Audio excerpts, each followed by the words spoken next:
Wi-Fi internetmi yoki mobil internet? Qaysi biri bizga ham arzon va foydali tushadi? Kelinglar hozir buni ko'rib chiqamiz.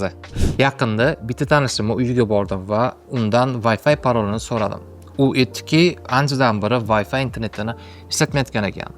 Va so'radim, nimaga Wi-Fi internet ishlatmayapsizlar? Va u aytdiki, bizga Wi-Fi internet kerak emas, bu ortiqcha xarajat dedi.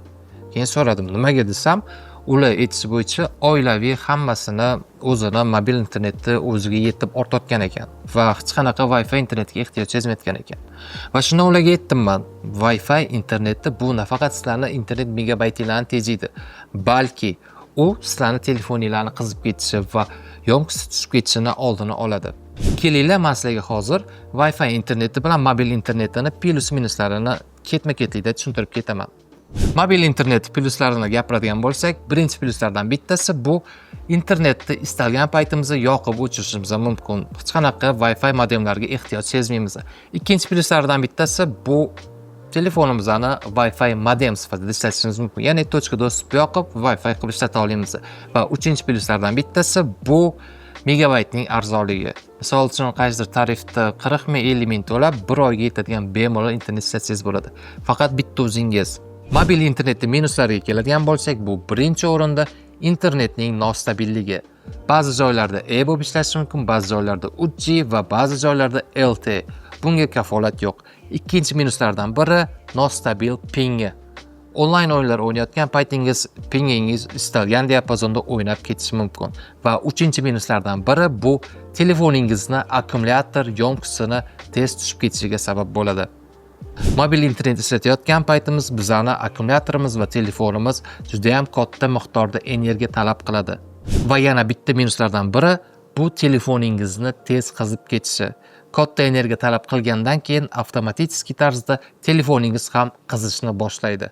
Wi-Fi modemni pluslariga keladigan bo'lsak, birinchi o'rinda u cheksiz internet. Hech qanaqa sizda chegaralangan megabaytlar, gigabaytlar bo'lmaydi. Istalganingizcha xohlasangiz kuniga 10 gigabayt, 20 gigabayt, 30 gigabayt ishlatishingiz mumkin. Ikkinchi pluslardan biri bu bitta Wi-Fi modem butun oilaga yetadi.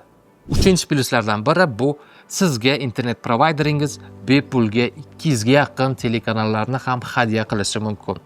To'rtinchi pluslardan biri bu onlayn o'yinlar yoki onlayn kino ko'rayotgan paytingiz internetingizni stabil bo'lishi. Beshinchi pluslardan biri bu pingning barqarorligi. Ya'ni siz onlayn o'yinlar o'ynayotgan paytingiz sizda hech qanaqa 999 yoki 777 pinga ko'tarilib ketmaydi. Chunki Wi-Fi interneti sizga stabil internet taqdim etgani sabab butun o'yin davomida sizni pingingiz yuqori bo'lib, sizni o'yiningizga xalaqit bermaydi. Endi Wi-Fi modemining minuslariga keladigan bo'lsak, birinchi o'rinda agar sizning routeringiz yaxshi bo'lmasa, sizga provayder tomonidan berilgan tezlik to'liq yetib bormasligi mumkin. Ikkinchi minuslardan biri bu Wi-Fi routeri siz har doim ham yoningizda ko'tarib yura olmaysiz. Uchinchi minuslardan biri, ya'ni bilmadim buni minus deb atashimiz qanchalik to'g'ri, cheksiz internet uchun ozgina qimmatroq pul to'laysiz. Ya'ni tarifingiz mobil internetga nisbatan ozgina qimmatroq bo'lishi mumkin. Lekin agar oilada siz 3 ta va undan ko'p inson yashaydigan bo'lsangiz, bu deyarli sut ekan. Oddiy mobil internetga nisbatan ancha arzon va cheksiz hisoblanadi.